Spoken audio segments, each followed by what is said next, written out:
Nota del autor. Las notas que necesitamos.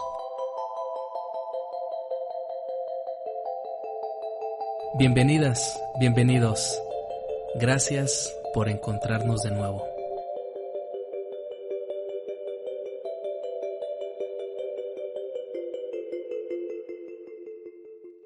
Amigos y amigas de Nota del Autor, muchas gracias por continuar con nosotros.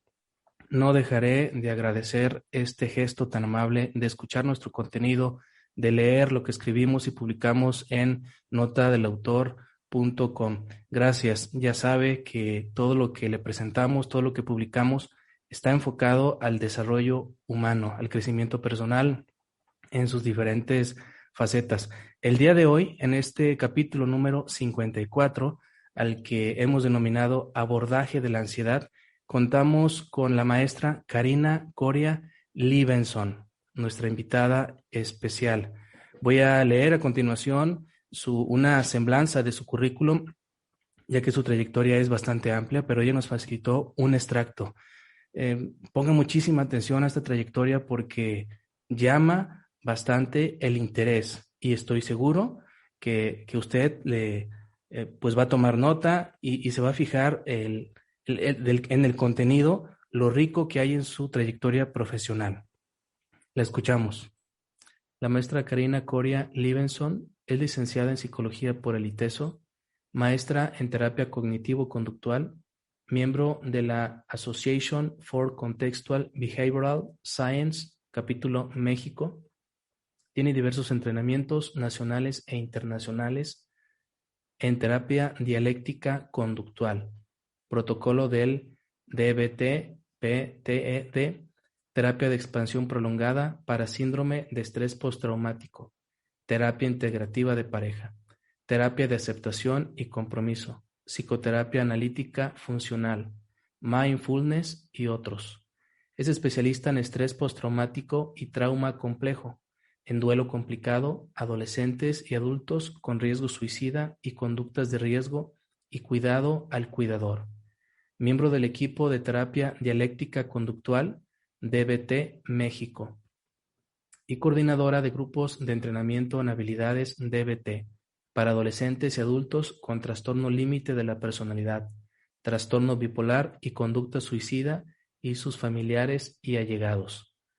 Actividad profesional de más de 25 años como psicoterapeuta clínica individual y de grupos, consultoría de casos, supervisión de psicólogos y personal de la salud. Se ha desarrollado como consultor clínico y psicoterapeuta en programas como Stop the Violence, manejo de grupos e intervención en crisis. Atención a pacientes crónicos en instituciones públicas y privadas. De igual manera, ha laborado en el Sistema para el Desarrollo Integral de la Familia, DIF Guadalajara, como terapeuta con niños en situación de calle. Coautora del libro Estrés postraumático, tratamiento basado en la terapia de aceptación y compromiso. Manual moderno, Vargas Coria, 2017. Conferencista y tallerista en congresos nacionales e internacionales, orientados a profesionistas de salud mental, maestros, padres de familia y público en general. Supervisión y consultoría a terapeutas de diferentes partes del país y diversas participaciones en programas de radio y televisión desde 2008. Maestra Karina Coria Libenson. Karina Coria Libenson, muchas gracias por aceptar la invitación a este programa de Nota del Autor, que a partir de hoy es tu casa.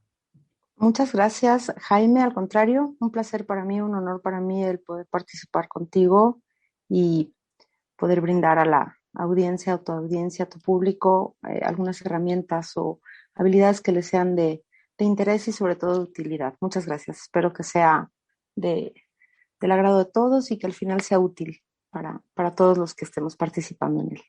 Desde luego, es un gran honor.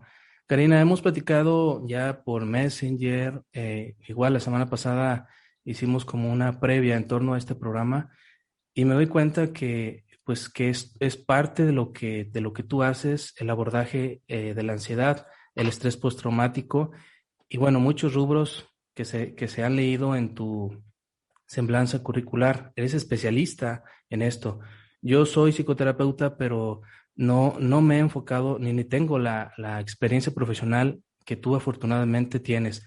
Hace algunos meses, quizás algunos 2 meses, yo publiqué un podcast acerca de la ansiedad, hablando a nivel general, muy, muy general, sobre diferenciar la ansiedad de otros padecimientos, quién diagnostica la ansiedad. Dimos algunos datos ahí dispersos y también tocamos el tema de los tratamientos o el abordaje de la ansiedad. Tuvo mucho éxito ese episodio, fue descargado más de 370 veces, me impresionó.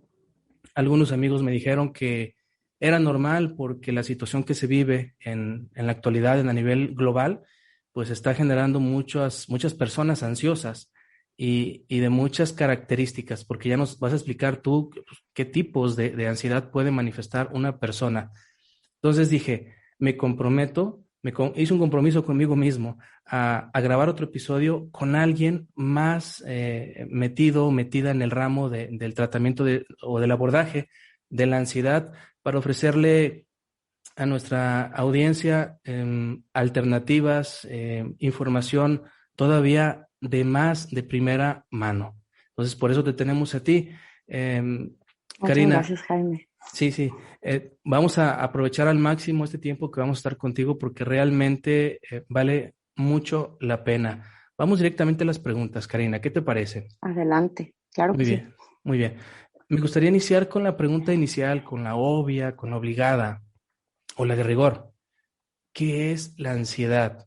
Y junto con esta respuesta, quizás también valga la pena preguntarnos, ¿existe la ansiedad saludable?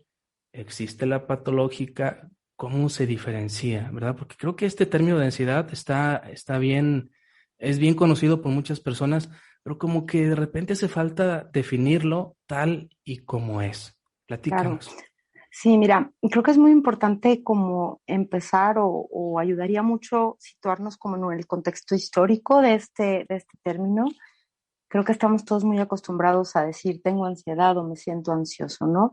Y en el podcast al que te refieres se aclara muy bien las diferencias entre estrés, angustia y ansiedad. Me parece que fue un abordaje muy, muy bueno. Y a manera de conectar con el anterior, quisiera apuntalar que cuando nos referimos a la ansiedad, estamos hablando de un conjunto de respuestas del organismo, del individuo, ante diferentes situaciones. Podemos entender a la ansiedad como una respuesta, una conducta compleja, porque tiene que ver con sensaciones físicas, respuestas físicas automáticas, como bien explicaban, ¿no? Del sistema autónomo, del sistema simpático y el sistema parasimpático, y también tiene que ver con complejos de primer nivel, es decir, cogniciones, estos pensamientos automáticos que no son propiamente buscados por la persona, sino que solamente aparecen de una forma continua y que están, digamos, irrumpiendo o estorbando en su cotidianidad, ¿no? Entonces, cuando hablamos de ansiedad, podemos saber que no es estrés cuando la respuesta que estamos teniendo es una mezcla de factores fisiológicos que ni siquiera entendemos o no sabemos cuándo aparecen, no avisan, solo se presentan de golpe y que al mismo tiempo tienen que ver con nuestros pensamientos o las formas de tratar de resolver o de enfrentar eso que estamos viviendo como un problema, por decirlo de alguna manera, ¿no? El estrés es una respuesta que se experimenta y que tiene más que ver con buscar la solución a una situación o enfrentar una decisión sin que esto implique una mezcla o una, digamos, revoltura desproporcionada. Es decir, que no haya esta conducta emotiva desbordada que no nos paralice. El estrés es una condición natural del ser humano y todos estamos expuestos al estrés todo el tiempo.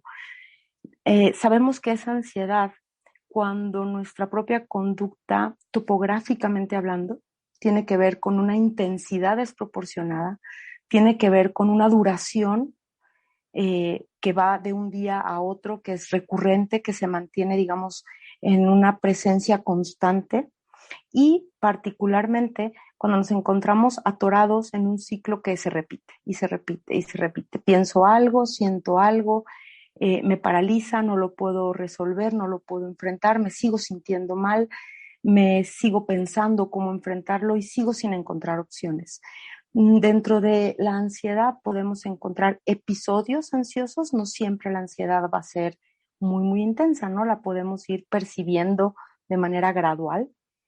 Puede ser de pronto una situación física incómoda o puede llegar a ser un episodio que verdaderamente nos paralice y interfiera de manera evidente, de manera problemática, con varias áreas de nuestra vida. Esa sería como la característica en la que podríamos nosotros mismos saber si estamos solamente estresados por algo que está pasando o estamos teniendo una reacción que ya sale de la posibilidad de resolución por las estrategias que ya tenemos, ¿no? Dentro de la ansiedad podemos observar también que puede haber episodios de angustia. La angustia es una respuesta muy intensa biológica, ¿no?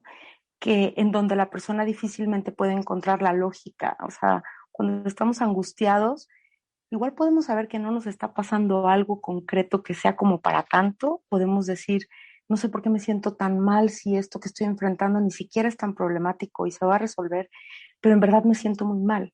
En verdad experimento una incomodidad física que me hace querer huir, correr, escapar. No quiero levantarme de la cama, no quiero ir a ese lugar, no quiero hablar con esta persona.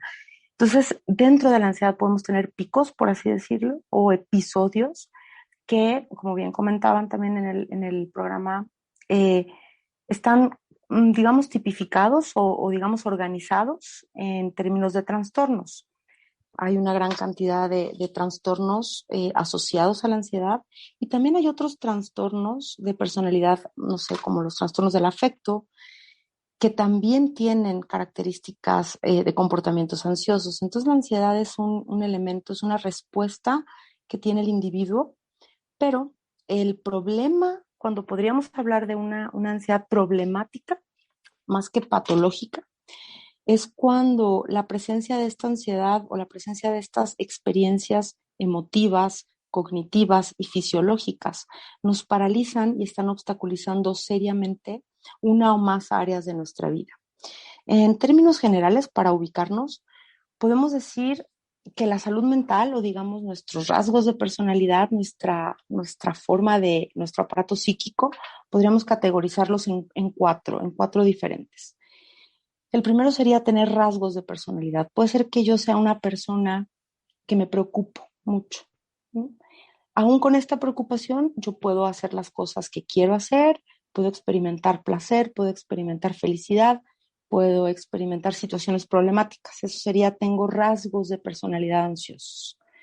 Otra forma de manifestarse una situación de salud mental pudiera ser un estilo, es decir, si la ansiedad acompaña casi todas las cosas que yo enfrento, casi todas las áreas de mi comportamiento, es decir, hay una línea cargada, un poco más cargada, que me preocupa casi todo. Por lo general me siento preocupado o catastrofizando sobre el futuro, creo que va a pasar algo mal.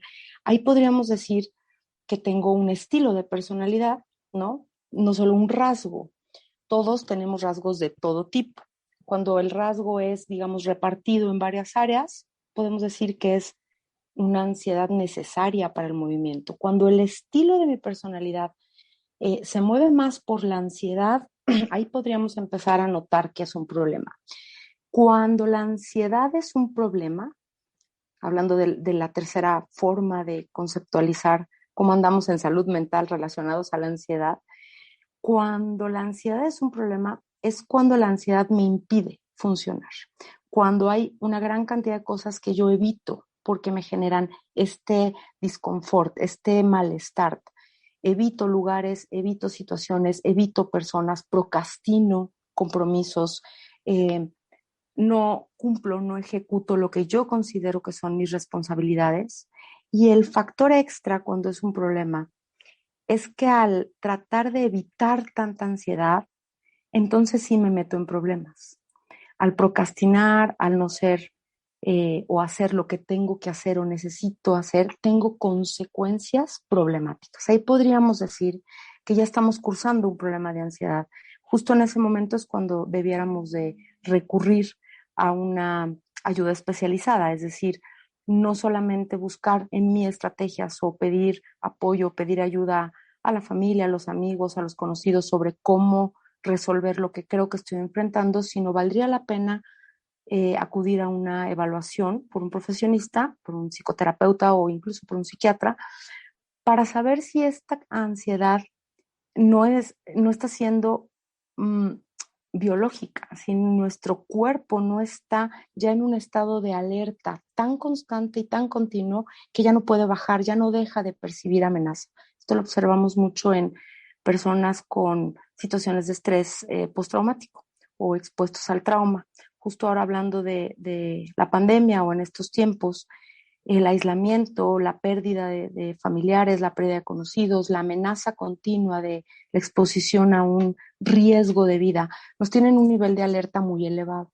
Entonces es muy probable que por esa ansiedad dejemos de hacer, evitemos situaciones, personas, y que esto realmente complique en términos de problemas concretos nuestra economía, nuestra capacidad para estudiar, nuestras relaciones interpersonales. Entonces ahí hay un problema que hay que atender. Y por último tenemos ya los trastornos formales de personalidad, ¿no? Para decir que una persona tiene un trastorno de personalidad del área de los trastornos de ansiedad, tiene que cubrir ciertos requisitos o ciertos criterios que esos son diagnosticados por un especialista, tiene que tener una duración de más de 6 meses de manera continua y tiene que cubrir características que son primordiales en la evaluación para su abordaje, para su tratamiento, tanto en términos de intervenciones psicoterapéuticas como de intervenciones farmacológicas. No es lo mismo un trastorno de pánico que una fobia social, ¿no? Entonces, estas 4 áreas a mí me parece que es muy útil poder pensar en mí o en mi ansiedad cuando es un rasgo que nada más está presente como muchos otros, cuando ya es un estilo, o sea, tiendo a estar preocupada comúnmente, cuando empieza a ser un problema, porque entonces ya no hago, ya no vivo, ya no disfruto, o si esto ya me está inhabilitando para mis funciones mínimas, cotidianas y la vida que yo deseo, la vida que me da felicidad, ya no experimento ni siquiera claridad para ubicar mis metas, mis valores, mis prioridades, entonces ahí ya estaremos hablando de un trastorno. Entonces, poder evaluarnos o revisarnos en esos cuatro niveles, creo que podría ser de utilidad. Y también es de utilidad entender que la ansiedad, vamos a tratar de no etiquetarla como buena ni mala, porque ya eso es un juicio y es un sesgo, ¿no? Exacto. Entonces, vamos pensando que la ansiedad que experimento, qué tan efectiva es o qué tan inefectiva es, qué tan qué tanto me aporta herramientas o energía o movimiento para tomar una decisión, para resolver un problema, para enfrentar una tarea, o qué tanto me paraliza y me mete en otro tipo de complicaciones. Entonces podemos entender a la ansiedad como una compañera que va a estar presente siempre en todos nosotros, más ahora en estos tiempos de pandemia, porque todos estamos experimentando lo que se llama un evento traumático crónico en términos del mundo. Entonces podemos revisar nuestros niveles de ansiedad o el estado de nuestra ansiedad en términos de qué tan útil o qué tan efectiva me está haciendo para enfrentar y afrontar la vida como quiero y como deseo vivirla, o qué tanto me está paralizando y está obstaculizando y me está metiendo en problemas mucho más complicados de los que estaban previos a ella. Yo creo que con estos términos podemos ser como más amables, ¿no? Más compasivos, más comprensivos, incluso de nosotros mismos al estar experimentando estos episodios que son tremendamente incómodos y quien lo ha vivido es verdaderamente un caos, las experiencias son, no sé, alguien no podría inventar que tiene un ataque de pánico, alguien no podría inventar que tiene una crisis de ansiedad. Son episodios verdaderamente abrumadores para las personas y verdaderamente complejos. El 70% de la consulta psiquiátrica tiene que ver con problemas de ansiedad, lo cual es altísimo, ¿no? Entonces, creo que es importante poder entender que es un elemento que nos va a estar acompañando en nuestra vida, es parte del ser humano, y poder observarla como eso, como una compañera, para poder evaluarla, poder medirla y saber cómo manejarla, cómo abordarla de tal forma que nos sea útil y no que nos obstaculice o nos complique o nos lleve a otro tipo de estados. Pudiéramos hablar una depresión mayor o una depresión suicida o un estado de activaciones traumáticas que definitivamente nos van a paralizar y no nos van a permitir vivir. No sé si con eso responde la pregunta. No, claro, desde luego, bastante bien contestada. Hay muchos puntos muy importantes que has tocado y que yo le voy a pedir a nuestra amable audiencia que repita esta información una y otra vez, ya que cuando escuchamos un contenido por primera vez, pues no se nos graba todo, no comprendemos No, todo. claro. Entonces, esto que acabas de decir vale muchísimo la pena que lo volvamos a escuchar una y otra vez.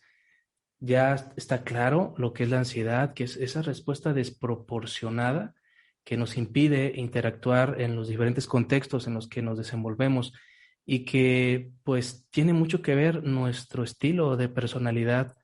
De ahí pues la ansiedad que nos puede ayudar a ser funcionales o la que no, ya quitando ese término de ansiedad buena y ansiedad mala. En este mundo en el que vivimos, no sé si te ha tocado escuchar ese mito de que ir a terapia, ir con un psicoterapeuta es para locos, ¿verdad? No sé si todavía existe, pero en el lugar donde nosotros vivimos, en Autlán de Navarro, todavía existe esa resistencia. Em, yo creo que es importante decirle a nuestra audiencia que si ya está experimentando algunos de los síntomas o de las características que tú has mencionado, que no duden en asistir, porque si no, esa respuesta desproporcionada se va a incrementar y probablemente dé paso a otros trastornos como el depresivo que ya nos acabas de compartir. Una preguntita, Karina, antes de pasar a la siguiente, que es, ¿cómo podemos diferenciar un ataque de ansiedad y el de pánico? Pero la previa, quiero preguntarte, ¿quién padece más la ansiedad en tu experiencia, en tu consulta privada? ¿El hombre o la mujer? Yo creo que eso es algo muy interesante. Me imagino que ya ha de haber estudios de género Sí, claro, que hablen de claro. esto. Y hiciste como menciona puntos muy importantes, ¿no? Como de estos mitos sobre ir a terapia, creo que tienen mucho que ver con que pensamos que ir a terapia es ir a que otra persona nos va a decir qué hacer. Y esto es como entre mito y fantasía. Yo creo que si fuera cierto, si se pudiera cumplir la fantasía de que yo voy a ir con alguien y me va a arreglar como si fuéramos una computadora que no sirve el enter, pues sería maravilloso y tendríamos muchas menos resistencias, ¿no? Sin embargo, la psicoterapia, sobre todo entendida desde los abordajes de conducta de tercera generación, los modelos mucho más basados en evidencia científica, tienen componentes claros en donde el trabajo terapéutico implica el trabajo de ambas personas, ¿no? Mucha gente no sabe, seguramente no sabe porque pues tampoco se difunde mucho que los psicoterapeutas también vamos a terapia, los psicoterapeutas forzosamente tenemos que estar en supervisión de nuestro trabajo, los psicoterapeutas tenemos que tener ciertas capacitaciones cada tiempo, tenemos que actualizar nuestro conocimiento y además tenemos que hacer mucho trabajo personal como individuos y también como terapeutas y estar en una situación y en una relación terapéutica implica el trabajo de las dos partes. Entonces, de entrada, mucha gente puede tener como temor o pena de ir con el psicoterapeuta porque cree que, no sé, que se crea que es una persona que todo lo sabe o que no le pasa nada. Sin embargo, la experiencia de compartir un espacio seguro con alguien que pasa a lo mejor exactamente lo mismo que yo y en donde los dos nos podemos hacer expertos en la conducta que estoy viviendo, en el problema que estoy viviendo, puede bajar bastante el estrés del tema, ¿no? De ir a terapia es para locos y que es locura al final del día, ¿no? También ir a la terapia no quiere decir que uno tenga que ir cuando verdaderamente está a punto de deprimirse y no levantarse de la cama o de sentirse con ganas de morir. La terapia no es para eso, la terapia es justo para lo contrario, para acercarnos a la vida de calidad que deseamos, a la vida valiosa que queremos vivir, ¿no?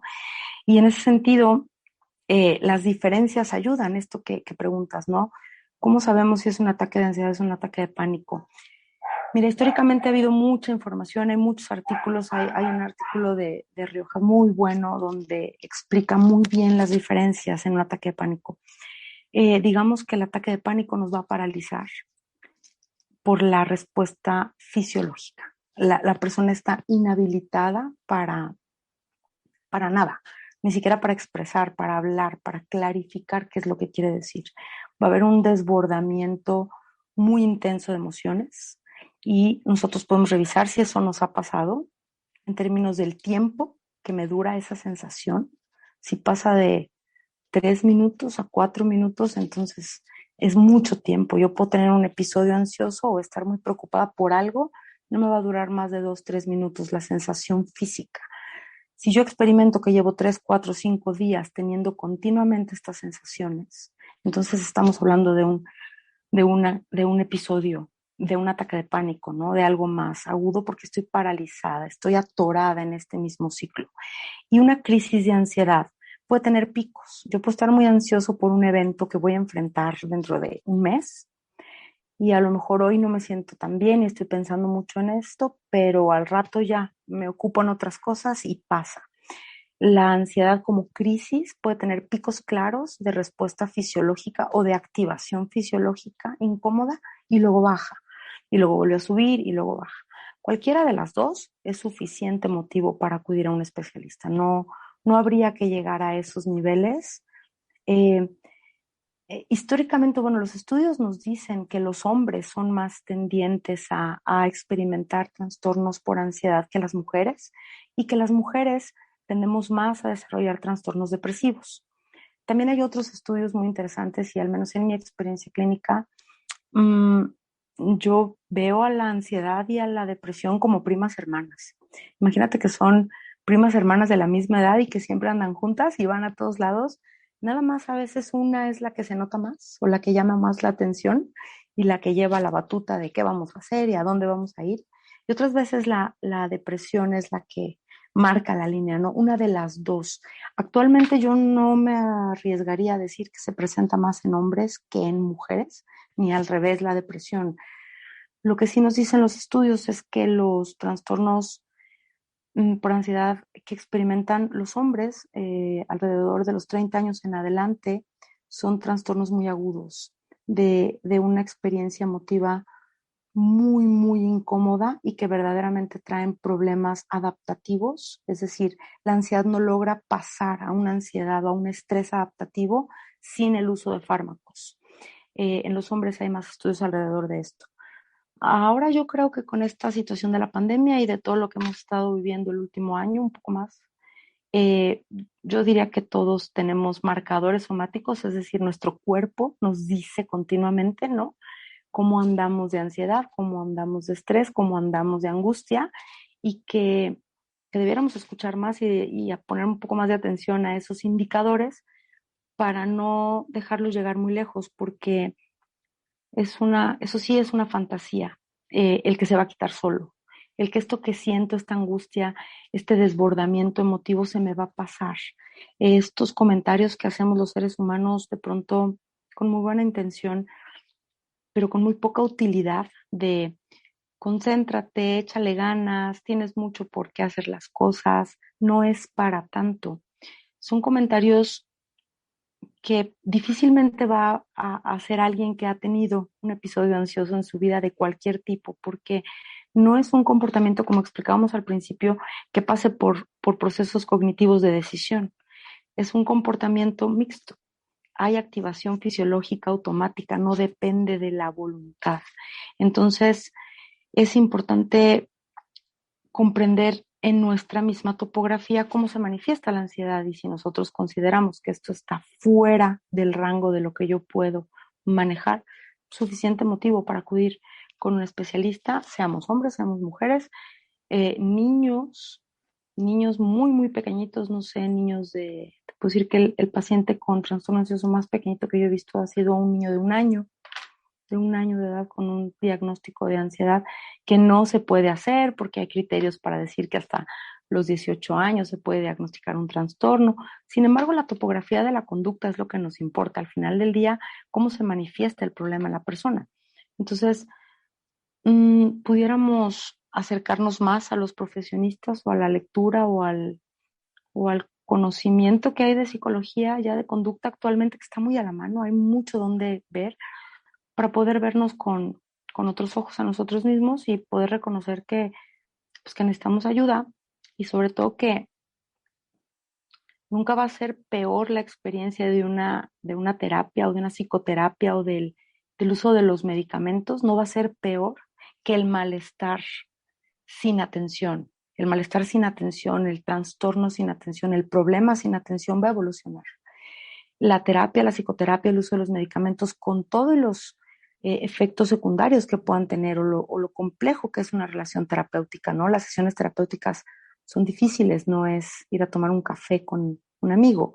Aún así, a mediano y largo plazo es mucho más doloroso, más difícil, más frustrante la experiencia de una situación problemática o un trastorno de ansiedad que con atención. Entonces, creo que ese es un buen parámetro para decir, peor que como me estoy sintiendo, no me voy a sentir si voy al psiquiatra y voy al psicólogo, ¿no? Sí, claro, claro. Y bueno, muy interesante, muy completa la información que nos estás dando. Y yo la escucho, Karina, muy digerible para nuestro público. Por último, quiero preguntarte, la ansiedad que no nos permite funcionar bien, en algún momento dado yo decía patológica, pero ya los nuevos tratamientos de última generación, pues como que ya están quitando este término de patológico. Están Ah, quitando las etiquetas para que sea todo más exacto, entendible para uno mismo, ¿no? muy Porque bien. es menos, Menos la técnico, verdad, y es menos cierto, porque sí, ¿qué es patológico al final del día, no? O sea, sí, sí, patológico para qué o para quién o en qué contexto. Entonces, es más útil. exacto, Ujú, exacto. La ansiedad que no es más funcional, esta de la que hemos estado hablando de diferente manera, ¿se cura para siempre? O no se cura? ¿O se trata durante el resto de la vida? Como este niño que comentas ujú. de esa edad, ¿estará en tratamientos toda la vida? ¿O habrá algún abordaje, en vez de tratamiento, algún abordaje que nos Ujú, permita así superar es. la ansiedad y salir adelante? Sí, creo que es la respuesta más deseada por todos, ¿no? Incluso por los profesionistas de salud mental. En los estudios nos dicen que un 30% de las personas que utilizan un tratamiento farmacológico y un tratamiento psicoterapéutico hasta su fin, esto es importante, ¿no? Los tratamientos para la ansiedad, tanto psicoterapéuticos como farmacológicos, son muy efectivos. La gente se siente mucho mejor muy rápido y tiende a abandonar el tratamiento. Esto da pie a recaídas, ¿no? Dejar los medicamentos sin la supervisión del médico o decir, yo ya me siento bien, ya no siento lo que sentía y no continuar la terapia, tiene un índice del 60-70% de probabilidad de recaídas. Entonces, digamos que un 30% de las personas que acudan de manera formal y completa en el tratamiento, van a salir de él y es poco probable que vuelvan a desarrollar un episodio tan agudo como el primero, como el debut, por decirlo de alguna manera.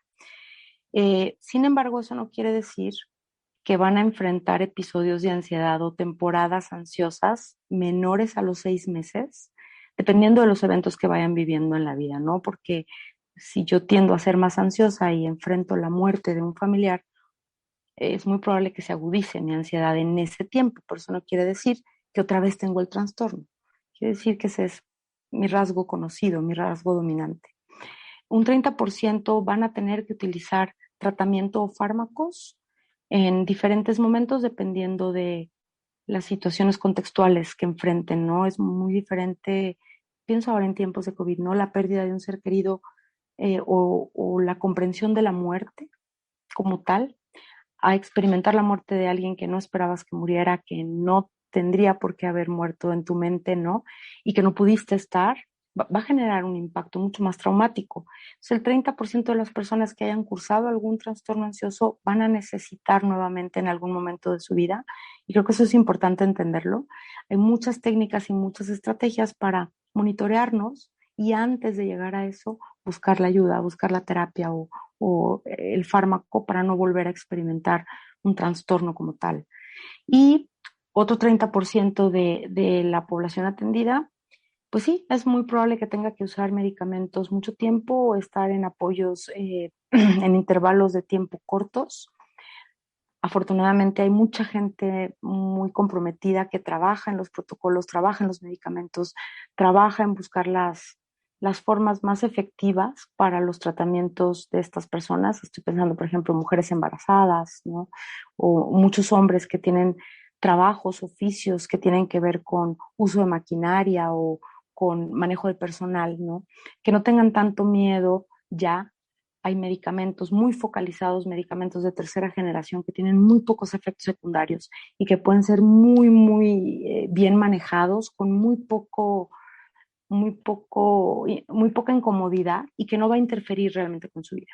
Y bueno, siempre tenemos un 10% que no vamos a saber qué va a pasar con esos consultantes, entonces pues iremos viendo. Al final del día creo que todos los que nos dedicamos a salud mental, y estarás de acuerdo conmigo, Jaime, es que si no creyéramos firmemente que se puede resolver y que se puede vivir mejor, no lo haríamos, ¿no? Entonces, yo creo firmemente que aún teniendo un trastorno muy agudo de personalidad, del que sea, con el tratamiento y con el conocimiento profundo de mí mismo y con el compromiso de, bueno, de que si va a ser mi amiga toda la vida esta ansiedad o que si la depresión va a estar por ahí apareciendo y yéndose, en la medida que puedo conocerme más, que puedo estar más consciente de ello, puedo llevarlo muy bien, puedo hasta hacer las paces con este compañero de viaje, por así decirlo, y que también tiene utilidad, ¿no? También me ayuda a otras cosas. Entonces, en términos de decir, ¿se supera, no se supera? La palabra nunca la he entendido, honestamente, ¿qué es superar?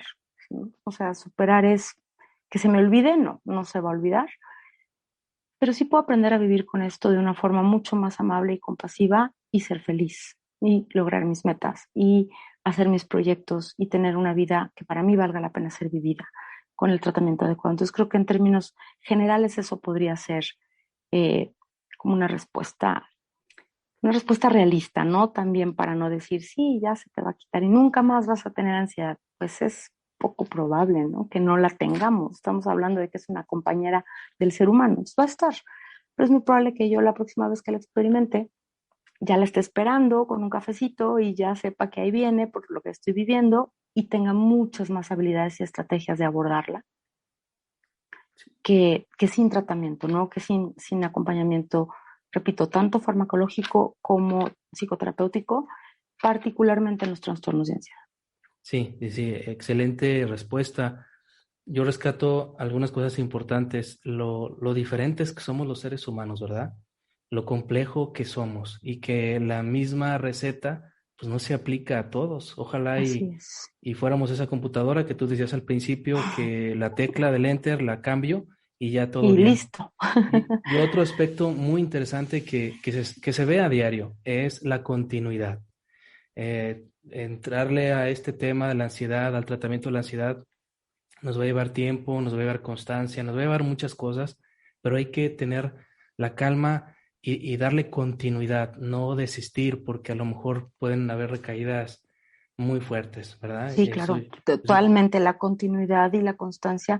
Ahora hay protocolos, no sé, a lo mejor hace 30 años ir a terapia implicaba modelos de atención de 3, 4 veces por semana por 10 años, ¿no? Y hoy podemos observar protocolos de intervención para la ansiedad de 12 sesiones, entrenamientos en reducción del estrés a base de mindfulness, que en 14 sesiones tú tienes el entrenamiento para conocerla y para manejarla. Esto no quiere decir que ya se te quitó, pero sí quiere decir que ya sabes qué es, cómo te pasa y ya sabes cómo manejarla.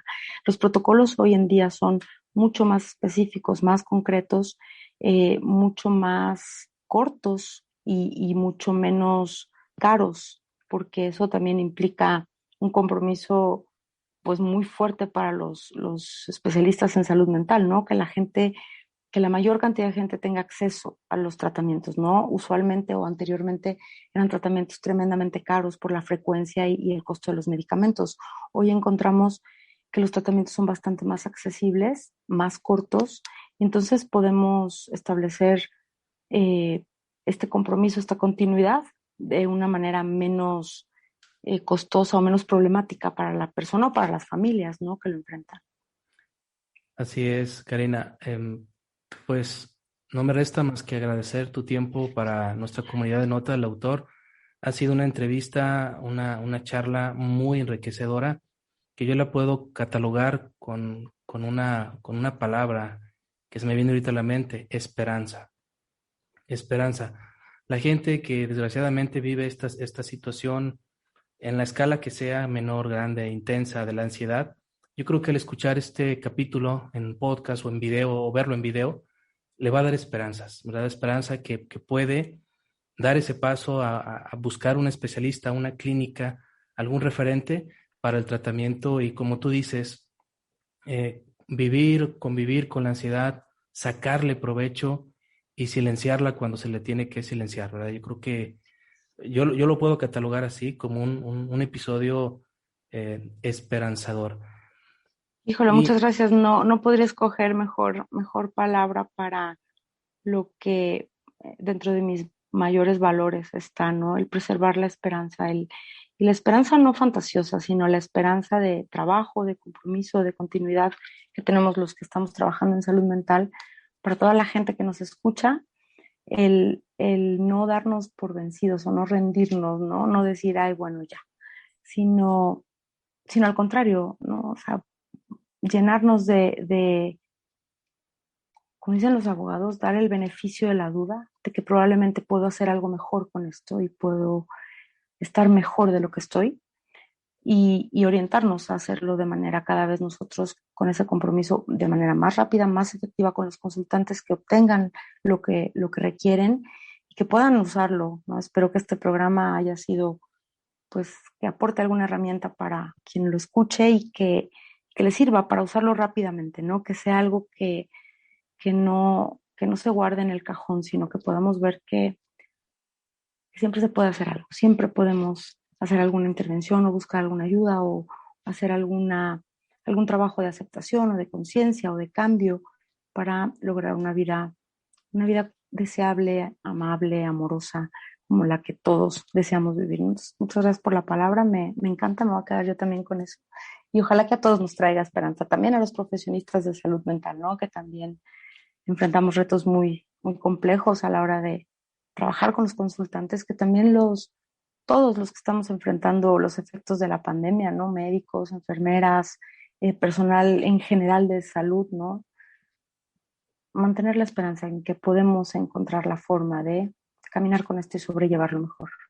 sí, y mucha de esa esperanza pues está sustentada en la evidencia científica que tú has comentado. A diferencia de algunos 15, 20 años, yo le digo a usted, estimado amigo, estimada amiga, que ahorita se cuenta con más investigación empírica en torno a estos padecimientos y la ciencia puede responder de manera más eficaz, más objetiva a los padecimientos y ofrecerle a usted una vida, una calidad de vida mucho más armónica, mucho más, ¿cómo podríamos decirle?, de mayor bienestar, yo creo. Muchas gracias, estimados amigos y amigas de Nota del Autor. Nos estaremos viendo en el siguiente capítulo. Y como le dije al principio, repase nuevamente este capítulo, vuélvalo a escuchar 1, 2, 3, 4 veces para que siga rescatando la esencia de lo que acabamos de escuchar. Con una sola vez, a veces no basta, ¿eh? Quien estuvo con ustedes, Jaime Gómez Castañeda. Lo invitamos a que se siga dando una vuelta por nuestro blog notadelautor.com. Va a encontrar artículos de gran variedad. Nuestro Facebook, Nota del Autor, YouTube también, Nota del Autor, Instagram, Nota-del Autor, y nuestros podcasts. Inscríbanse para que no se pierda ninguno en Spotify, tal cual, Nota del Autor, en iVoox o iVoox, y ya nos colgamos de Google Podcast, donde quiera, usted puede escucharnos. Que tenga un excelente día y sígase cuidando, todavía seguimos en pandemia. Un gran abrazo a todos. Gracias por escucharnos. Hasta la próxima, Nota del Autor.